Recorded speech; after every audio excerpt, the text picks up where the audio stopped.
Evolution of horse, ठीक है।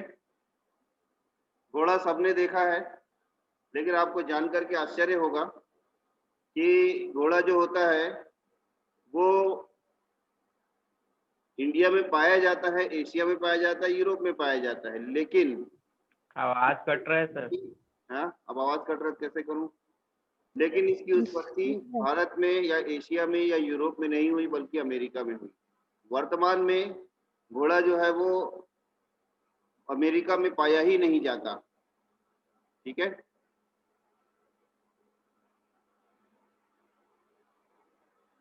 देखो एक मैं दिखाता हूं तुमको। तो जिस समय ये वर्तमान महायुग स्टार्ट हो रहा था, ईओसिन युग में, ये वाला जो हिस्सा है यहाँ पर मेक्सिको, और इधर ये वाला जो हिस्सा है, ये वर्ल्ड का मैप इस प्रकार था उस समय। उस समय ये नॉर्थ अमेरिका और यूरोप आपस में जुड़े हुए थे इस प्रकार से, ठीक है। उस समय यहाँ पर बीच में अटलांटिक महासागर नहीं था। ये कॉन्टिनेंटल रिफ्ट थ्योरी पढ़ोगे तो आपको समझ में आएगा। तो यहाँ पर जो था अमेरिका, नॉर्थ अमेरिका और यूरोप आपस में जुड़े हुए थे, तो जिसके कारण यहाँ पर मेक्सिको से इसकी उत्पत्ति हुई, और उत्पत्ति होने के पश्चात ये घोड़ा जो है ये पहुंच गया कहाँ? यूरोप, ठीक है। यूरोप में पहुंचने के पश्चात ये इधर एशिया और अफ्रीका में पहुंच गया, और उसी दौरान क्या हुआ कि यहाँ पर जो अटलांटिक महासागर था, ये अटलांटिक महासागर यहाँ से पृथक हो गया। अटलांटिक महासागर जो था वो अटलांटिक महासागर यहाँ पर अटलांटिक महासागर के कारण यूरोप और अमेरिका जो था वो एक दूसरे से पृथक हो गया, ठीक है। इस कारण से यहाँ पर अमेरिका में तो ये एक्सटिंक्ट हो गए, लेकिन यूरोप और एशिया में अब जो घोड़े थे यानी हॉर्स जो थे वो पाए जा रहे थे। यहाँ तुम उसकी विभिन्न जो स्थितियां हैं, जो उसकी हार्ट इवोल्यूशन की, जो हॉर्स के इवोल्यूशन की जो अलग अलग जो इस कंडीशन है वो यहाँ पर तुमको दिखाई दे रही है। हायरेकोथिरियम, मीसोहिप्पस, पैराहिप्पस, मेरिकहिप्पस, डायनाहिप्पस और वर्तमान का इक्वस, ये हमको दिखाई दे रहा है। तो इसके नोट्स मुझसे ले लेना, और जो मैं बता रहा हूँ उसको नोट भी कर लेना। बाद में क्या हुआ कि यहाँ पर अमेरिका से ये जो घोड़े जो थे, ये यहाँ से अमेरिका से ये घोड़े विलुप्त हो गए। लेकिन जब 13वीं, 14वीं और 15वीं शताब्दी में यूरोपियन जो थे उनका जब अमेरिका में जाना हुआ, तो उस समय ये अपने साथ जहाजों में घोड़े लेके गए। तो वर्तमान में जो हमको घोड़े दिखा मिलते हैं अमेरिका में, वो मनुष्य द्वारा ले जाए गए घोड़े हैं। वास्तविक जो हॉर्स थे वो यहाँ से विलुप्त हो चुके हैं। वर्तमान में हॉर्स जो हैं वो पाए जाते हैं कहाँ पर? एशिया में, एशिया और अफ्रीका में। जरा हॉर्स का अपन ये देख लेते हैं, इसका क्लासिफिकेशन देखते हैं। फाइलम कॉर्डेटा यानी कि नोटोकॉर्ड पाया जाता है। नेथोस्टोमेटा यानी जबड़े भी पाए जाते हैं। रेडिएटा यानी notochord modified into vertebral column. Tetrapoda यानी चार पैरों वाले जंतु होते हैं। क्लास मेमेलिया है। मेमेलिया यानी कार्पस कैलोसम विकसित होता है। ब्रेन में कार्पस कैलोसम विकसित होता है। मेमोरी ग्लैंड पाई जाती है। त्वचा पे हेयर पाए जाते हैं, ठीक है। सब क्लास यूथेरिया, ठीक है। उसके बाद ऑर्डर पेरिसोडेक्टाइला, सब ऑर्डर हिप्पोमॉर्फा। पेरिसोडेक्टाइला मतलब ये जो होते हैं ये अंगुली ग्रेड जानवर होते हैं, ठीक है। यानी इवन ओड हुफ्ड, ये ओड हुफ्ड हार्बीवोरस होते हैं। ये उसका कैरेक्टर है, ओड हुफ्ड हार्बीवोरस, ठीक है ना। हिप्पोमॉर्फा यानी घोड़े के समान दिखने वाले। फैमिली इक्विटी, जीनस इक्वस, ठीक है। इनकी जो ओरिजिन थी, ये ओरिजिन में जैसा कि मैंने अभी बताया आपको कि अमेरिका में इनकी ओरिजिन हुई। जब इयोसिन पीरियड, सिनोजोइक एरा का इयोसिन पीरियड स्टार्ट हो रहा था, 60 मिलियन ईयर, 60 मिलियन यानी 1 मिलियन जो होता है वो 10 लाख साल का होता है, ठीक है। 60 मिलियन यानी कि 6 करोड़ साल पहले, यानी जब मेसोजोइक एरा समाप्त होकर के डायनासोर समाप्त हो गए थे, उसके बाद जब सिनोजोइक एरा प्रारंभ हो रहा था, उस समय जो घोड़े जो थे उनका विकास प्रारंभ हुआ। ये नॉर्थ अमेरिका से विकसित हुए और यूरोप और एशिया में ये फैले, ठीक है। अब यहाँ स्थिति ये है कि जो उस समय ये ऐसा पाया गया, इनके जो फॉसिल्स पाए गए उसमें से कुछ यूरोप में भी पाए गए और यहाँ पर अमेरिका में भी पाए गए। तो जो अमेरिका में फॉसिल्स पाए जा रहे थे, जिसका नाम था ईओ हिप्पस, इनको कहा गया डॉन हॉर्स, DAWN, डॉन यानी होता है उगना, है ना, डॉन यानी राइस, यानी जो सुबह सूरज उगता है उसको बोलते हैं डॉन। तो ये जो डॉन हॉर्स था, जिसका नाम था ईओ हिप्पस, इसी समय अमेरिका, इसमें यूरोप में हाइरेकोथीरियम नामक हॉर्स भी पाया गया। ठीक है, लेकिन प्लीस्टोसिन के आते तक के नॉर्थ अमेरिका से हॉर्स जो थे वो क्या हो चुके थे, वो नष्ट, वो समाप्त हो चुके, एक्सटिंक्ट हो चुके थे, विलुप्त हो चुके थे पूरी तरह से। तो इनमें जो पहला जो हाइरेकोथीरियम या ईओ हिप्पस जो थे वो बकरी के बराबर थे, ध्यान देना ना, ये बकरी के बराबर थे। दूसरी बात, ये इसमें घास वाले मैदान में और गीले मैदान में चलने के कारण इनका जो पैर जो था, ठीक है, इनके जो जो मतलब इनके जो हूफ जो थे, वो हूफ जो थे वो प्लेंटी ग्रेड थे, यानी 3 से 4 उंगलियों पे चलने वाले थे। ठीक है, आकार इनका बकरी के समान था और ये ग्रेजर थे, और ये ब्राउजर थे, ब्राउजर यानी पत्तियां खाने वाले। ठीक है, तो ये ब्राउजर थे। अब ये बाद में क्या हुआ, जैसे जैसे इनका विकास हुआ तो ये ब्राउजर से ग्रेजर हुए, चरने वाले, और अंगुली ग्रेड हो गए। ध्यान रखना, अंगुली ग्रेड या DGT ग्रेड हो गए। पहले ये पैड पे चलते थे, यानी इनके जो वो थे, इनके जो तलवे जो थे चारों पैरों के, वो प्लेंटीग्रेड हुआ करते थे, यानी एक से अधिक उंगलियों पे थे। बाद में धीरे धीरे क्या हुआ, उंगलियां विलुप्त होती गई, विलुप्त से कम रिड्यूस होती गई, और एकमात्र मध्य जो उंगली बची थी पैरों की, केवल वही बची। ठीक है, जो इनका इवोल्यूशनरी ट्रेंड है वो हम कोशिश करते हैं, देखते हैं कि किस प्रकार से इनका विकास हुआ। इनकी जो साइज थी वो पूरी overall increase in size note भी करते चलो। मैं सबको कैमरे में देख रहा हूँ, ध्यान रखना ना, कैमरा बंद करोगे मैं आउट कर दूंगा। ओवरऑल इनकी जो इंक्रीज थी वो, ये ओवरऑल इनकी साइज जो थी वो धीरे धीरे इंक्रीज हुई। जो पैर की लंबाई थी वो बढ़ती चली गई। ऑब्वियसली देखो आप, जो बकरी और घोड़ा, बकरी और घोड़ा दोनों एक बराबर तो होते नहीं है। अब सोचो, बकरी के बराबर जो जानवर था वो धीरे धीरे विकास होकर के बड़ा हुआ, यानी घोड़े के बराबर बना। बकरी अब तो 2.5 से 3 फीट, 2-2.5 फीट की जानवर होती है, जबकि घोड़ा जो होता है वो 5 से 6 फीट का हो जाता है। ठीक है, इतना अंतर आया, तो उनकी साइज भी बढ़ी और उनकी लंबाई भी बढ़ी। ठीक है, जो उनकी थर्ड डिजिट जो थी, यानी देखना इधर, ये वाली मैं दिख रहा हूँ आपको, ये जो थर्ड डिजिट, ये थर्ड डिजिट उनकी लगातार विकसित होती चली गई।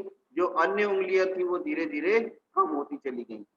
ठीक है, और इनमें जो जो थर्ड डिजिट का जो हुफ था, उनका जो खुर था थर्ड डिजिट का, वो ज्यादा विकसित और मजबूत होता चला गया।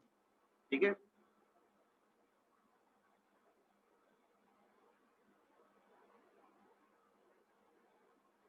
दूसरी बात, इनमें जो इनका जो पैर था, यानी लिम्स जो थे, उनमें स्प्रिंग मैकेनिज्म विकसित होता चला गया, और इनका जो फुट था वो प्लेंटी ग्रेड से अंगुली ग्रेड या DGT ग्रेड होता चला गया।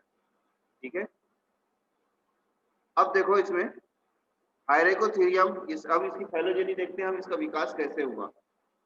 तो सबसे पहला घोड़ा जो था वो हाइरेकोथीरियम एंड ईओ हिप्पस। ठीक है, हाइरेकोथीरियम एंड ईओ हिप्पस दोनों थे।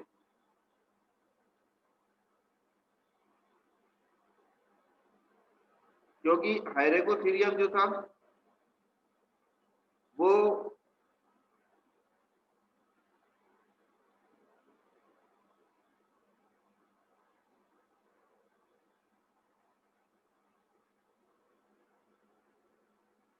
हाइरेकोथीरियम जो था वो वहां यूरोप में पाया गया, और ईओ हिप्पस यानी डॉन हॉर्स जो था वो कहाँ पाया गया, अमेरिका में। ठीक है, 60 मिलियन ईयर एगो, MYA अब जगह जगह लिखा हुआ आएगा, इसका मतलब है 60 मिलियन ईयर एगो।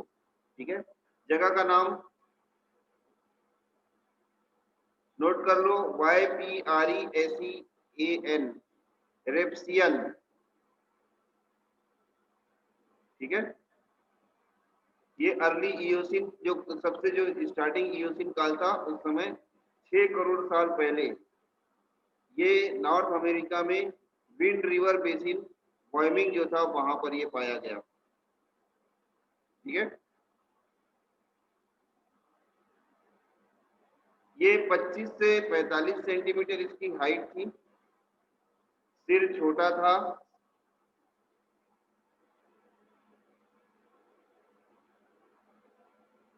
ठीक है, और घूमी हुई नेक थी। अभी देखेंगे आगे हम इसको, चित्र देखेंगे अभी इसका। इसके मुख में 44 दांत थे, नोट भी करते चलो, मुख में 44 दांत थे, और ये टिपिकली ओमनीवोरस था, यानी कि इसमें कैनाइन टीथ भी पाए जाते थे। तो इसमें 3 इंसाइजर, 1 कैनाइन, 4 प्रीमोलर और 3 मोलर, यानी कि जो स्टैंडर्ड जो मेमेलियन जो डेंटिशन होता है वो इसमें पाया जाता था। 3 इंसाइजर, 1 कैनाइन, 4 प्रीमोलर और 3 मोलर। ठीक है, इसका ब्रेन जो था वो काफी छोटा था और फ्रंटल लोब भी इसका काफी छोटा था। जरा देखो, अब इसको चित्र में देखो, इसके पैर बॉडी की तुलना में लंबे थे, हालांकि छोटे थे लेकिन बॉडी की तुलना में लंबे थे। ठीक है, और यहाँ पर इसकी जो वो थी रिस्ट जो थी वो इससे काफी पास, मतलब इसके जमीन के काफी पास थी, और इसके जो फोर लिम्ब जो थे उनमें 5 टो पाए जा रहे थे। देखो, एक यहाँ पीछे है, इसमें चित्र में देखो, एक पीछे है, 2 3 4 5। ठीक है, 5 इसमें टो, 5 इसमें उंगलियां पाई जा रही थी।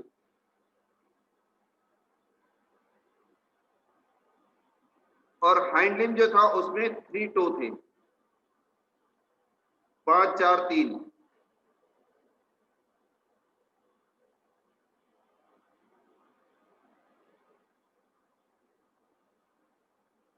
ठीक है, लेकिन इसमें जो जो 5 थी, 1 2 3 4 5 पीछे पैर की जो 5 थी, उनमें से पहली और 5वीं जो थी वो जमीन को टच नहीं होती थी, केवल 2 3 और 4 ही जमीन को टच होती थी। ये होता था क्या, इयोसिन का इयोहिप्पस। ठीक है, ये इयोहिप्पस का जो फॉसिल हमको प्राप्त हुआ वो था ये। अगले पैर में 5 टोज थी, पिछले पैर में 3 टोज थी, 3 थे। इसकी हाइट जो थी वो लगभग 45 सेंटीमीटर थी, और इसकी गर्दन जो इस प्रकार से पाई जाती थी। आगे बढ़े। Yes sir. सर तो ये चित्र बनाओगे आप, यस सर। इसमें देखेंगे आप, यहाँ पर मीडियस मसल्स यहाँ पर पाई जा रही जो स्प्रिंग मूवमेंट देती थी। इसमें यहाँ पर टेंडन पाए जाते थे, सिग्मॉइड बोन थी, यहाँ पर हुफ जो था ये यहाँ पर स्पॉन्जी हुफ था यहाँ पर। ठीक है, यहाँ पर मसल पैड पाए जाते थे, उसके पैरों में मसल पैड पाए जाते थे, ये वाला, ये देखो। ठीक है, जो इसको स्पॉन्जी बनाता था। ठीक है, उसका सबसे बड़ा कारण ये था क्योंकि उस समय, जिस समय ये इयोसिन काल में जब था, उस समय जो जिस जमीन पे इसको चलना था वो जमीन स्पॉन्जी थी, यानी ये मतलब लीफी वेजिटेशन खाता था, और लीफी वेजिटेशन और घास पे ये चलता था। जब ये अमेरिका से एशिया और यूरोप और एशिया पहुंचा तो यहाँ पर जो जो जमीन थी वो हार्ड थी, पथरीली जमीन थी। इस कारण से क्या होता था कि उसको, उसके ये जो यहाँ पर जो चेंज हुआ, यहाँ पर जो पैड जो थे, उसके जो मसल पैड जो थे, वो मसल पैड जो थे वो ये यहाँ से रिड्यूस होने लगे, और इसकी जो उंगलियां जो थी ये कम होकर के इसमें यहाँ हुक का डेवलपमेंट इसलिए होने लगा ताकि वो पथरीली और कठोर भूमि पर ये चल सके। ठीक है, तो इसमें देखो यहाँ पर पाई जा रही है स्प्रिंग बोन, मेटाकार्पल जो फेलेंजेस हैं उसमें देखो फोर लिम्ब में 1 2 3 4 मतलब 2 3 4 और 5, एक जो है वो पीछे है और यहाँ पर 2 3 और 4 जो है वो यहाँ पर पाए जा रहे हैं। ठीक है, आगे देखते हैं दूसरा, उसके बाद अगला था ओरोहिप्पस। ओरोहिप्पस, ठीक है, ये लगभग 5 करोड़ साल पहले 5 करोड़ साल पहले ये मिडिल इयोसिन में पाया जाता था। इसको माउंटेन हॉर्स भी कहते थे क्योंकि ये माउंटेन हॉर्स कहते थे, लेकिन ये माउंटेन में नहीं रहता था ना, ध्यान रखना। ओरोहिप्पस का मतलब होता है माउंटेन हॉर्स। इसकी बॉडी जो लगभग इयोहिप्पस के समान थी, लेकिन सिर थोड़ा सा लंबा था। फोर लिम्ब और हाइंड लिम्ब जो थे वो लंबे हो गए थे, लेकिन पैर जो था उसमें पैड फुटेड थे, यानी कि उसमें जो यहाँ पर मैंने बताया आपको, जैसे ये जो यहाँ पर पैड पाए जा रहे थे उसमें वो पैड इसमें भी पाए जा रहे थे। ठीक है, यहाँ पर क्या हुआ कि जो इयोहिप्पस में जो 4 उंगलियां पाई जा रही थी वो 4 उंगलियां इसमें भी पाई जा रही थी और पिछले पैर में भी इसमें 3 उंगलियां पाई जा रही थी इयोहिप्पस के समान। लेकिन जो प्रमुख रूप से जो इसमें परिवर्तन हुआ इयोहिप्पस और ओरोहिप्पस में, वो इसके दांत में परिवर्तन हुआ। इसके प्रीमोलर जो थे वो बौने होते गए और लास्ट प्रीमोलर जो थे वो मोलर के रूप में रूपांतरित होते चले गए। ठीक है, इनके जो दांत के जो क्रेस्ट थे, यानी दांत के जो ऊपर का जो क्रेस्ट मतलब क्राउन जो था, क्राउन यानी ऊपर का जो किनारा होता है जिससे ये चबाया जाता है, ठीक है, ये और अधिक ज्यादा नुकीले होते गए। ठीक है, तो इसमें ओरोहिप्पस जो था वो ग्राइंडर हुआ और ये अधिक कड़ी पत्तियों को खा सकता था।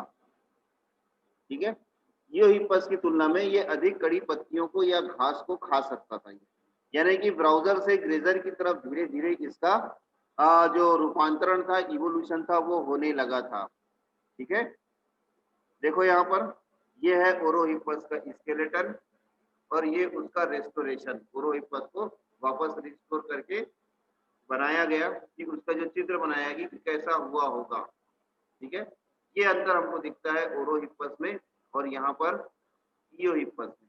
ये देखो दिख रहा है, ये यहाँ पर तुमको चीतल जैसे दिख रहा है, मतलब बकरी के साइज का चीतल जैसा एक जानवर तुमको दिख रहा है, जबकि यहाँ पर इससे थोड़ा सा बड़ा दिखने लगा, लोमड़ी मतलब लोमड़ी कुत्ते या भेड़िए जैसे दिखने लगा यहाँ पर। ठीक है, ये थोड़ा सा आकार उसका बढ़ा। ठीक है, इसके बाद आता है इपीहिप्पस, तीसरा आता है इपीहिप्पस।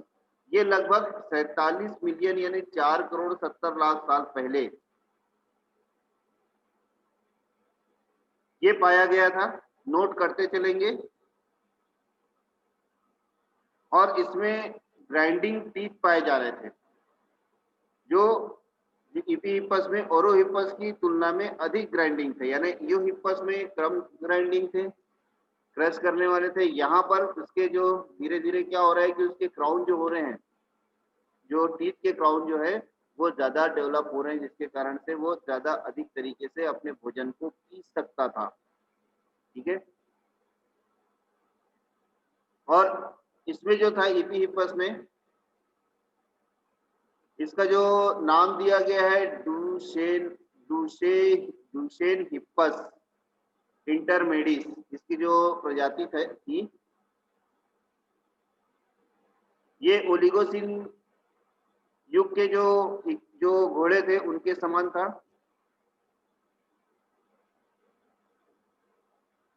और ये लगभग 2 फीट टाल यानी लगभग 24 इंच साइज के हो गए थे, यानी लगभग 60 सेंटीमीटर तक इनकी हाइट हो गई थी, हाइट बढ़ गई थी ना। ठीक है, नोट करते चलेंगे, मुश्किल से 4-5 मिनट और बचा है। बड़ा करके चित्र दिखा रहा हूं आपको, लगभग ये 50 से 60 सेंटीमीटर हो गए थे। ठीक है, ये इनका